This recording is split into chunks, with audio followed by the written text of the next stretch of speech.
अस्सलाम वालेकुम प्यारा बारो। कियां आयो बेटा? अज ता छा पढ़ी रहा आयो? रियाज़ी में सजन रदन जो तस्वर। ठीक है, सजा त केड़ा हुंदा आहिनि? होल नंबर जेके ॿुड़ीअ खां शुरू थियनि ऐं हलंदा आ रहा आहिनि। ठीक है बेटा, उन में असां पढ़ी आयासीं एका ॾहाका मिलाए अदद ठाहियो। एका ॾहाका मिलाए करे असां अदद ठाहींदासीं। मिसाल तौर हिन ॾसियो आहे असां वटि 5 एका ऐं 4 ॾहाका ठाहिनि था।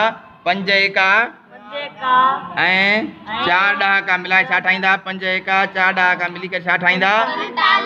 45। हे सही आहे 45। ठीक आहे, हाणे चए थो 6 एका ऐं 2 ॾहाका मिलाए ठाहिनि था। 6 एका 2 ॾहाका घणा थी विया? 26। 6 एका 2 ॾहाका घणा थी विया? 26।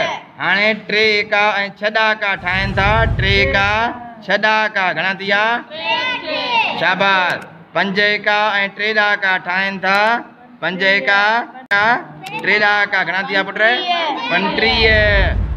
7 एका ऐं 5 ॾहाका 7 एका 5 ॾहाका घणा थी विया पुट? 57।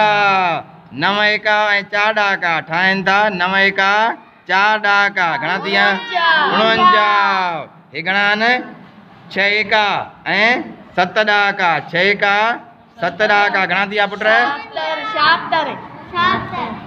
6 एका ऐं 7 ॾहाका मिली करे छा ठाहिनि था? हाणे चए थो 2 एका ऐं 8 ॾहाका 2 एका 8 ॾहाका घणा थी विया? 2 एका 8 ॾहाका 82। हाणे चए थो 8 एका 7 ॾहाका 8 एका 7 ॾहाका घणा थी विया? 78। घणा थी विया बेटा? हाणे चए थो 9 एका ऐं 9 ॾहाका 9 एका 9 ॾहाका घणा थी विया? 99। घणा थी विया बेटा? अहिड़ी तरीक़े सां तव्हां मिलाए करे ॿिया अखर बि ठाहे सघो था, कुझु बि जीअं हुजनि।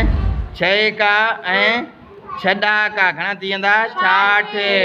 ठीक आहे, ईअं ई तव्हां 50 खां 99 ताईं ठाहियो। ठीक आहे, उन्हनि में लिखंदा वेंदो तव्हांजो कीअं ठहनि था। ऐं हाणे हेठि चवे थो हेठियनि अदनि खे एकनि ऐं ॾहाकनि में लिखो। हाणे हेठां तव्हांजा जेके आहिनि उन्हनि खे एकनि ऐं ॾहाकनि में लिखंदव। 9 एका 1 ॾहाको में मिलाए छा थींदो? 9 एका ऐं 1 ॾहाको आहे। ठीक आहे, हाणे चए थो 7 8 में छा थींदो? 7 एका ऐं 6 ॾहाका 7 एका ऐं घणा थी विया? 7 8। हाणे 36 आहिनि। 36 में छा थींदा? 6 एका 3 ॾहाका 36। ठीक आहे, हाणे हिन 72 में छा थींदा? 2 एका 7 ॾहाका 72।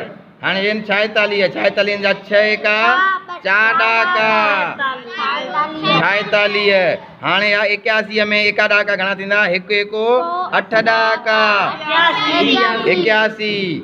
हिन में आहे 53 में एका ॾहाका कीअं थींदा? 3 एका 5 ॾहाका 3 एका घणा थी विया? ऐं हे छा आहे? 92 में एका ॾहाका कीअं थींदा पुट? 2 एका 9 ॾहाका 92। ईअं ई तव्हां मुख़्तलिफ़ सवाल खणंदव। 40 खां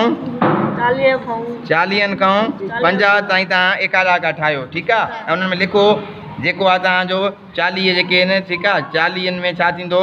मिसाल 40 में 0 1 4 ॾहाका 4 ॾहाका छा थी वेंदा? 40। ईअं ई तव्हां लिखंदा ईंदो। कापी तव्हांजो होमवर्क आहे। ठीक आहे बेटा, उमेद कयूं था तव्हांखे अॼु जो असांजो लेक्चर वणियो हूंदो। जेके तव्हां असांजे पेज मोटिवेशनल स्किल्स बाय सुफिशा ते नवां त हुनखे फॉलो कयो, सब्सक्राइब कयो ऐं शेयर कयो त जीअं वधि खां वधि ॿार हिन लेक्चर में फ़ाइदो हासिलु करे सघनि। Thanks for watching. रिमेंबर अस इन योर प्रेयर्स।